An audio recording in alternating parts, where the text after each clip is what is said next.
Oh, yeah.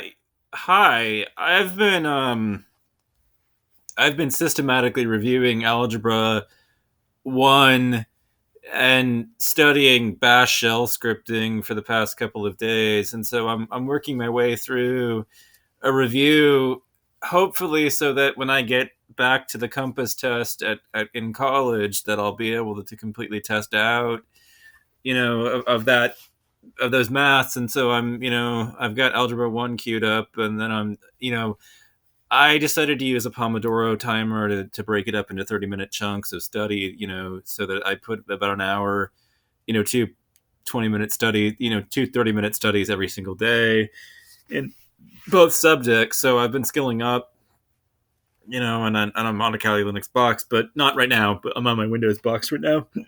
But I did want to let you guys know a big, personal update, which is just I just scored an interview with Apprentice Now, which is, essentially they're a company that does remote training and uh, trains people to get a position at a small company, or rather, maybe I don't know how large the enterprise actually is. That may be a question to ask them at the interview time. But I'm being interviewed for a tech apprenticeship where there's no prior experience required whatsoever. And of course, in the meantime, I'm studying daily, about an hour of algebra and about an hour of bash shell scripting. So, I'm working my way through both, and I'm super excited. Of course, this is an apprenticeship that doesn't cost anything up front. And the thing is that as somebody that just doesn't have any relevant, actual experience in a formal setting. I mean, like, I know how to take a computer apart, put it back together, install parts. I'm in the class of people that isn't afraid to open a machine up and put a new card in, or put a new CPU in and get at the guts underneath. I'm part of that, and I have plans because I just got a new AMD 5950, X and NVIDIA RTX 280 Ti to literally open the box up and on camera and install it so that I can show you guys that I can do it and the work, because I'm definitely looking to, for. So the thing is that the offer that I wanted to make my audience was basically, and to anybody that watched that video, was essentially, I will build you a computer at cost, basically from the components, and help you select the components. Basically, you'll have to pay for shipping, obviously, if you're not, part of the community that I come out of, which is, the Portland area, major Portland metro, area. But I'm willing to do the work, and the very reason why I'm doing it this way, is to just get a couple of referrals that are willing to basically vouch for the fact that I know what I'm doing as far as that's concerned, so that I can build credibility. And then after that, I start charging, for the service. But yeah, I I am willing to build you a computer, and obviously that offer is, for the first 5 people to show up that are willing to basically vouch for the fact that I,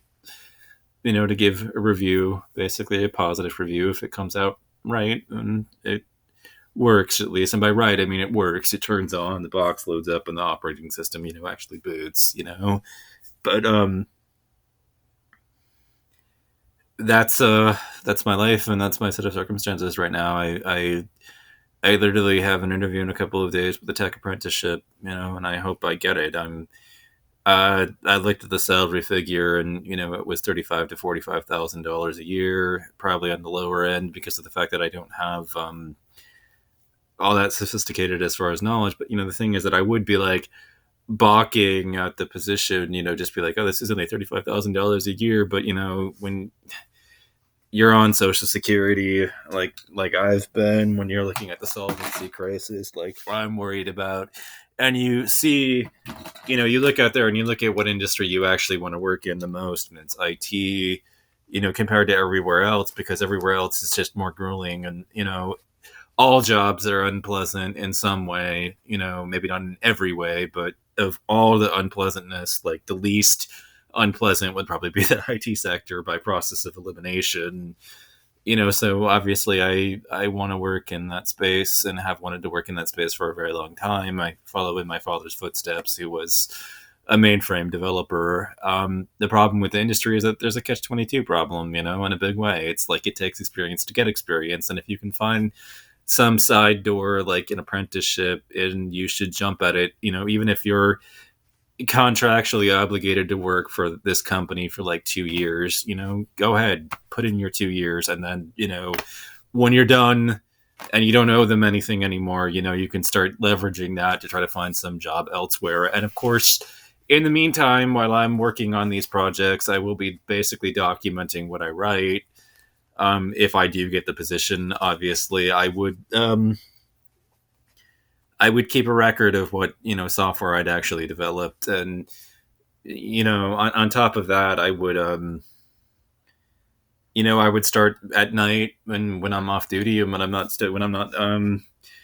caught up at work, either going to school, in college because it's good for 21 credits, and go to night school and finish out, of course, or by night also studying other programming languages. Not like, obviously I'm already working in Bash, and I'm already working on the Bash programming language. I've been studying it for the past like 3 days now. I haven't been at it for very long, obviously, but I'm trying to establish a pattern of doing this every single day, and I've created a little space for myself to actually do this stuff outside of this room, which is where I happen to sleep. So there's one space that I'm dedicating for my own personal study space out there, and I'm breaking everything into 30-minute chunks. And so obviously in a little bit I have to get back to the actual Bash programming because I need to do one more repetition. But I've been I've gotten pretty decently far in both. I'm over 2 hours into the algebra review, and it's only been 2 days. Obviously I've been speeding it up and doing the 2x, and sometimes I just skip forward when he does and plugs in his numbers to verify and do the check to make sure that they're accurate results. But I I'm surprised, honestly, that algebra it's easier than I thought, and that